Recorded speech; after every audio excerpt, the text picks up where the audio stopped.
Innal hamdalillah alladzi anzala as-sakinata fi qulubil mu'minin liyazdadu imanan ma'a imanihim walillahi junudus samawati wal ard wa kana Allahu aliman hakima. Ashhadu an la ilaha illallah wahdahu la syarikalah wa ashhadu anna Muhammadan abduhu wa rasuluh sallallahu alaihi wasallam la nabiyya ba'dah. Allahumma fasalli wa sallim ala hadzal nabiyil karim wa ala alihi wa sahbihi wa man tabi'ahum bi ihsanin ila yaumiddin. Faya ibadallah ittaqullaha haqqa tuqatih wa la tamutunna illa wa antum muslimun. Faqala Allah ta'ala fi kitabihil karim, a'udzu billahi minasy syaithanir rajim, bismillahirrahmanirrahim. Dzalikal kitabu la raiba fihi hudan lil muttaqin alladzina yuqimuna as-shalah wa mimma razaqnahum yunfiqun. Shadaqallahul adzim. Bersyukur kita kepada Allah Subhanahu wa taala.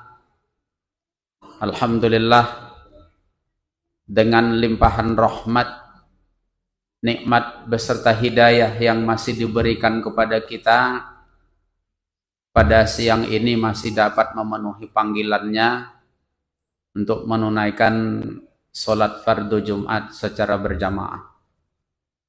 Mudah-mudahan seluruh rangkaian amal soleh yang sudah, yang sedang, dan yang akan kita lakukan pada hari ini diterima sebagai ibadah di sisi Allah Subhanahu wa ta'ala. Salawat dan salam tidak henti-hentinya kita doakan kepada Allah. Semoga selalu disampaikan Allah kepada Rasulnya, yaitu Nabi Muhammad sallallahu alaihi wasallam. Allahumma salli ala Muhammad wa ala ali Muhammad. Mudah-mudahan dengan seringnya kita bersolawat kepada beliau, tentu yang berawal dari adanya ikhtiar untuk mencontoh dan mengikuti beliau menerapkan dinul Islam dalam hidup kita, besar harapan kita di akhirat nanti Allah memberi izin kepada beliau untuk memberikan syafaat kepada kita semua. Melalui khutbah ini senantiasa khatib mengingatkan kita, mari sama-sama kita tindak lanjuti iman yang ada di dalam hati kita dengan menerapkan nilai-nilai takwa dalam hidup dan kehidupan kita. Karena dengan cara itulah insya Allah Allah akan memaafkan segala kesalahan dan mengampuni segala dosa yang pernah kita berbuat sepanjang hidup kita. Jamaah Jumat yang dirahmati Allah, pada hari ini menurut hitung-hitungan kita sebagai manusia biasa, kita sudah berada pada hari yang ke-15 di bulan Rajab 1445 Hijriah. Ketika kita berada di bulan Rajab, maka salah satu hal yang selalu kita ingat sebagai umat Islam adalah peristiwa Isra dan Mi'rajnya Nabi besar kita Muhammad sallallahu alaihi wasallam. Saudaraku seiman yang berbahagia, terjadinya peristiwa Isra Mi'raj di satu sisi berperan sebagai alat untuk menguji keimanan dan ketakwaan yang awalnya dimiliki oleh para sahabat Rasulullah yang secara langsung mendapat tausiah dari Rasulullah Sallallahu Alaihi Wasallam. Hal itu tentu akan menjadi barometer bagi kehidupan orang yang beriman sesudahnya, baik di hari ini maupun di masa yang akan datang. Setidaknya ada dua hal yang perlu kita garis bawahi di dalam peristiwa Isra Mi'raj tersebut. Yang pertama, Allah ingin melihat siapakah sebetulnya orang-orang yang sudah beriman di hadapan Rasul dan pengakuan imannya itu bisa diimplementasikan dalam bentuk takwa kepada Allah Subhanahu wa Ta'ala. Apa bentuk nilai takwa yang hadir pada saat peristiwa Isra Mi'raj tersebut?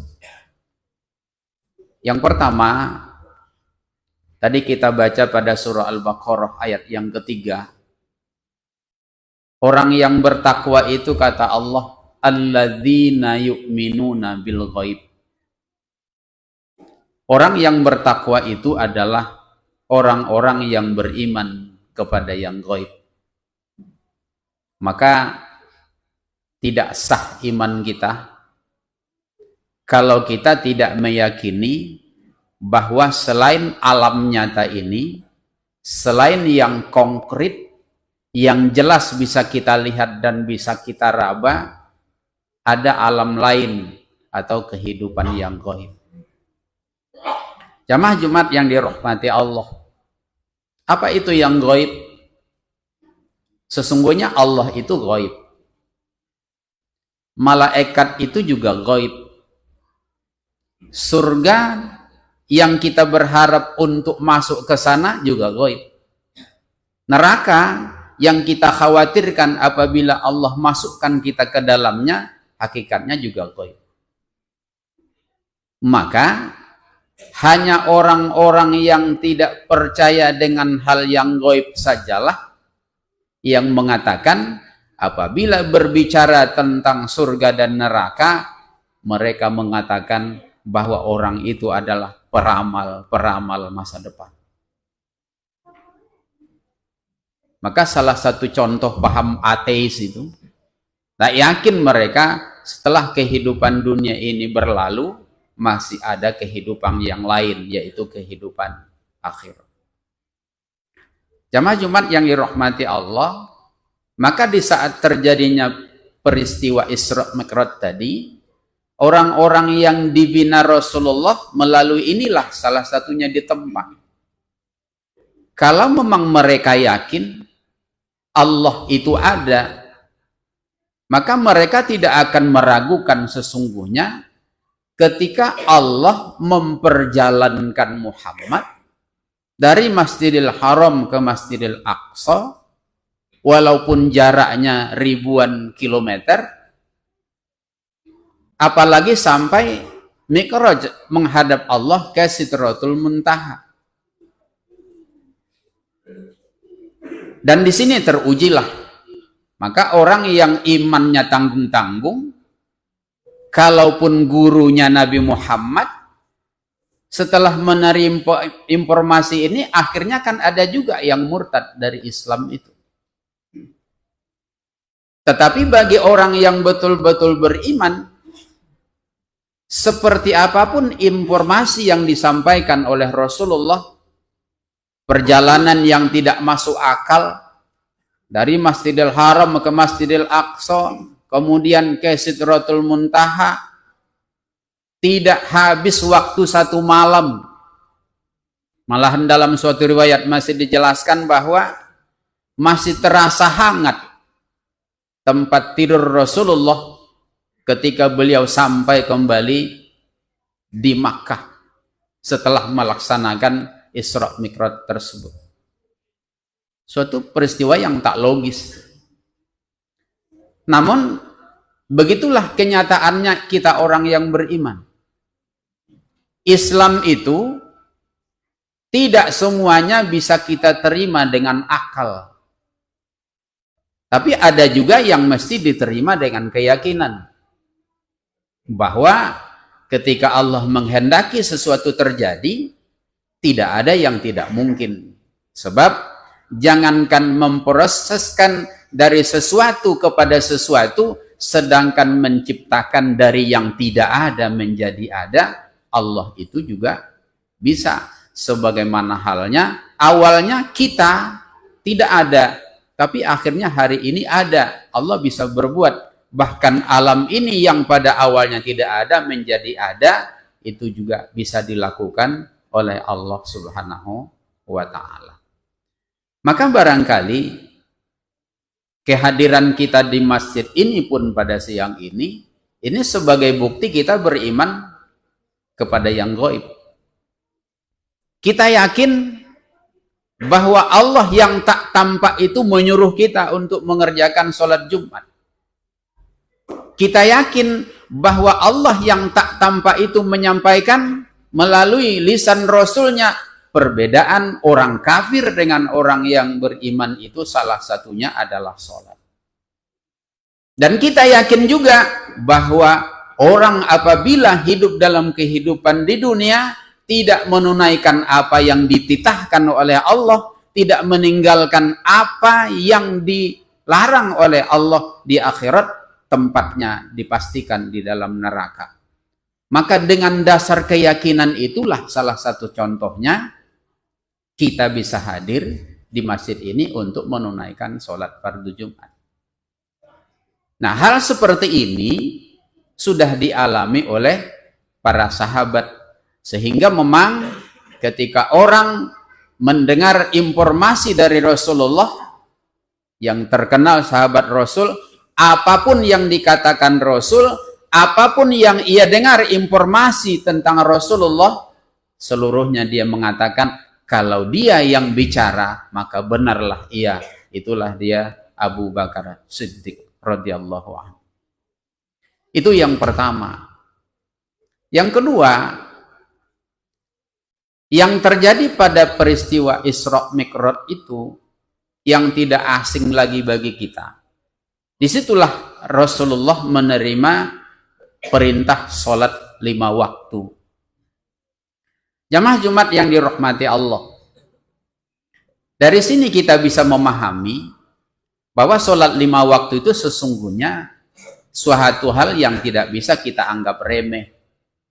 Suatu hal yang tidak bisa kita anggap biasa-biasa saja. Suatu hal yang tak bisa kita pandang sebelah mata. Kita anggap hanya sebagai ritual-ritual saja yang dikerjakan oleh orang yang mengaku beragama Islam. Sesungguhnya tidak demikian. Tetapi ingat pesan Rasulullah bahwa apabila sholat sudah sengaja ditinggalkan, orang itu dipastikan Rasul kafir. Man tarokas sholata muta'ammidan faqad kafaro jiharon. Siapa yang dengan sengaja meninggalkan sholat, faqad, maka sungguh kafaro jiharon. Dia sudah kafir secara nyata. Kenapa demikian? Karena di hadis lain Rasulullah kan juga sudah mengatakan, as-sholatu imaduddin. Sholat itu adalah tiangnya agama. Maka faman aqomaha faqad aqomaddin. Siapa yang menegakkan sholat, maka sesungguhnya dia sudah menegakkan agamanya.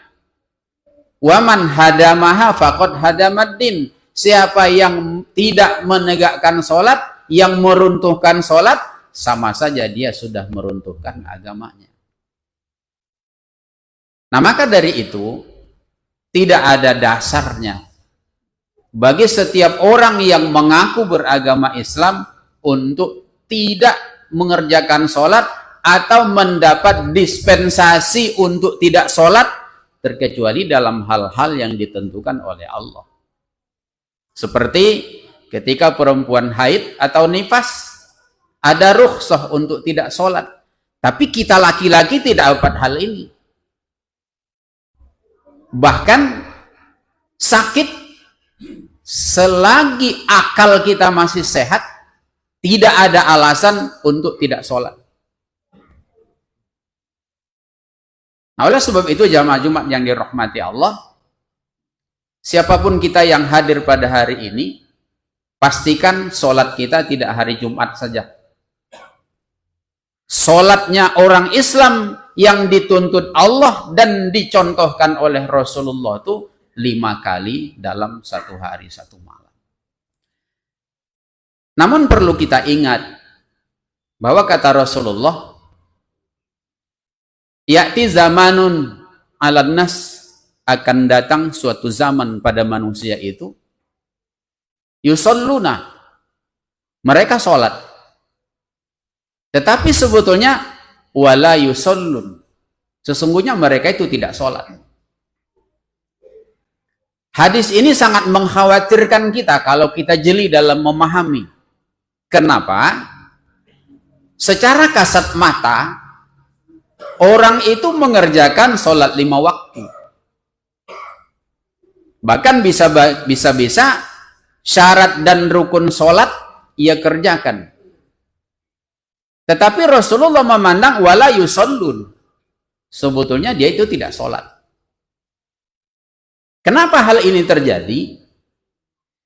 Orang yang kelihatan sholat tetapi sebetulnya dia tidak menegakkan sholat, bisa saja terjadi jika dinilai dari realisasi sholat yang ia lakukan. Karena sebetulnya di satu sisi, sholat ini kan kewajiban kita. Tapi di sisi lain, sholat ini kebutuhan kita. Kenapa dipandang wajib? Karena dia bagian dari rukun Islam. Kenapa dipandang sebagai suatu kebutuhan? Kalau kita rujuk kepada salah satu hadis Rasulullah, sholat itu suatu kebutuhan.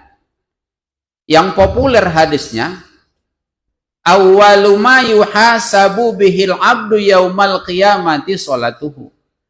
Yang lebih awal dihisab dari seorang hamba di akhirat nanti sholat. Wa in qubilat tuqbila anhu sairu amalihi. Kalau sholatnya diterima, maka seluruh amalnya diterima. Tapi wa in ruddat, kalau sholatnya sudah ditolak, rudda anhu sairu amalihi, maka seluruh amalnya akan ditolak. Ini kebutuhan. Maka kalau kita butuh, sekecil apapun kebaikan yang kita lakukan itu dinilai Allah sebagai ibadah, kata kuncinya, sholat kita diterima Allah apa tidak? Kalau setumpukan gunung apapun amal soleh yang kita lakukan, kalau di akhirat sholat kita justru ditolak, maka semuanya akan ditolak di sisi Allah Subhanahu wa Ta'ala. Nah, oleh sebab itu, saudaraku seiman, perlu kita adakan evaluasi terhadap sholat kita. Maka salah satu contoh orang yang menegakkan sholat itu, kalau kita tengok target sholat yang hendak dicapai, yang digariskan oleh Allah Subhanahu wa Ta'ala pada surah Al-Ankabut, tepatnya pada ayat 45, kata Allah, aqimis sholat, dirikan sholat. Apa targetnya? Tanha anil fahsya'i wal munkar. Sholat itu mencegah dari perbuatan keji dan perbuatan yang mungkar.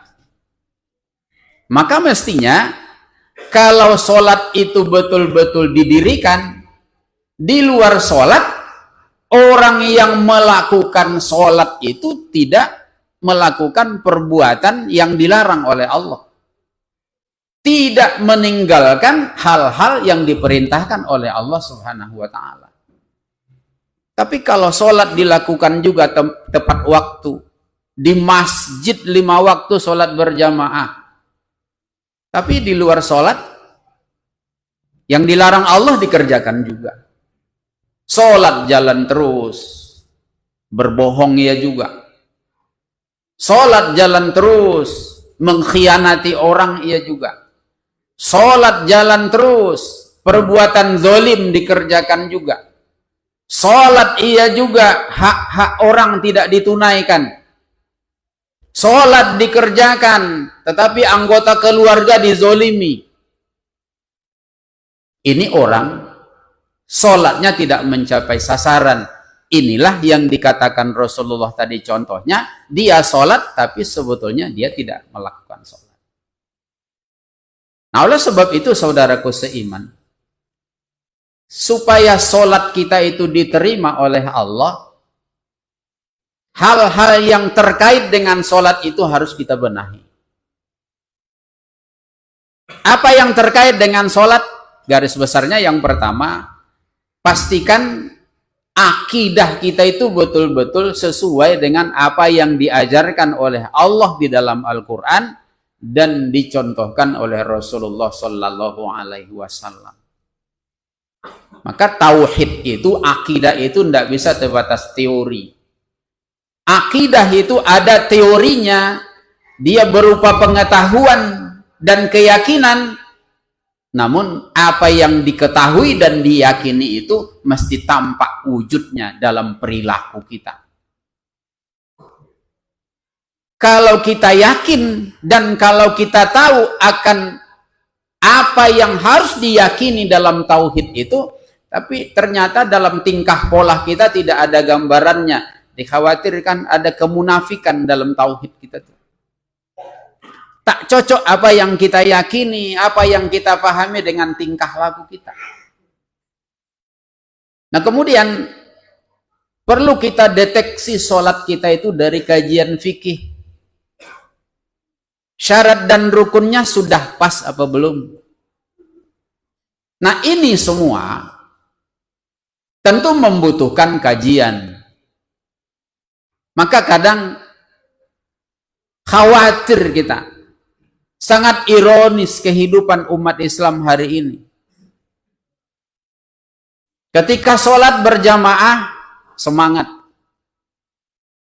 Tapi untuk membenahi nilai-nilai sholatnya dengan mengikuti kajian-kajian Islam, itu semangatnya sangat rendah.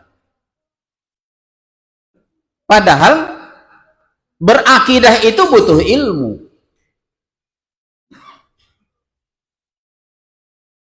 Menerapkan syariat itu butuh ilmu. Berakhlak itu butuh ilmu. Dan ini tidak cukup hanya sebatas melihat dan mendengar di YouTube. Tidak cukup. Nah, oleh sebab itu tidak ada alasan kita orang Islam itu sebetulnya untuk ramai itu hanya waktu sholat. Bukankah Rasulullah mengajarkan kepada kita man tarokas sholata muta'ammidan faqad kafara jiharon tadi? Siapa yang sengaja meninggalkan sholat dia betul kafir. Di sisi lain Rasul mengatakan man salaka tariqan yaltamisu fihi ilman sahalallahu bihi tariqan ilal jannah. Siapa yang menempuh jalan untuk menuntut ilmu, Allah akan mudahkan jalan baginda menuju surga. Tidakkah kita yakin dengan pesan Rasulullah itu? Kalau kita yakin, hadiri sholat jamaah, hadiri kajian-kajian ilmu yang terkait dengan masalah akidah, terkait dengan masalah ibadah, masalah syariah, akhlak, dan segala bentuk kajian yang terkait dengan ajaran agama kita. Jangan sempat Allah dan Rasul menilai kita sombong. Rasul sudah ingatkan, ditempuh jalan menuntut ilmu akan dimudahkan Allah jalan menuju surga. Sekarang informasi Rasul itu begitu ada peluang menuntut ilmu kita kabur. Ada peluang menuntut ilmu kita pulang. Lebih penting makan kadang daripada kajian. Padahal makan itu bisa disetting waktunya. Nah, oleh sebab itu saudaraku seiman, jangan sempat kita-kita yang mengerjakan sholat ini dipandang Rasul tidak sholat. Karena bahasa di dalam ayat itu tidak ada satupun bahasa sebelum sholat itu menggunakan kata amila. Tidak ada bahasanya mengerjakan. Seluruh kalimatnya menggunakan kata koma, artinya mendirikan atau menegakkan. Nah, oleh sebab itu, mari sama-sama di bulan Rajab ini kita berbenah. Karena belum tahu kita berjumpa dengan Rajab yang tahun depan. Mari sama-sama berbenah kita.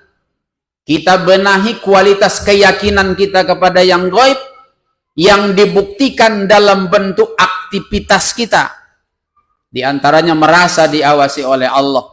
Kita benahi sholat kita, sehingga kaifiat sholatnya benar sesuai dengan tuntunan sunnah Rasulullah Sallallahu Alaihi Wasallam, dan nilai-nilai sholat itu bisa berpengaruh kepada pola pikir, bisa berpengaruh kepada tingkah pola dalam hidup dan kehidupan kita, baik secara individu maupun dalam kehidupan secara bersama, agar sholat yang kita lakukan itu dipandang Allah dan Rasul suatu hal yang pantas untuk menjadi penyebab segala amal soleh kita berterima di sisi Allah Subhanahu wa taala di akhirat kelak. Fa'tabiru ya ulul absar la'allakum turhamun. Allahumma shalli wa sallim wa zid wa an'im wa tafaddal wa barik bi jalalika wa kamalika ala sayyidi ubadik أبي القاسم سيدنا ومولانا محمد صل وسلم ورضي الله تبارك وتعالى عن كل صحابة رسول الله عليهم أجمعين.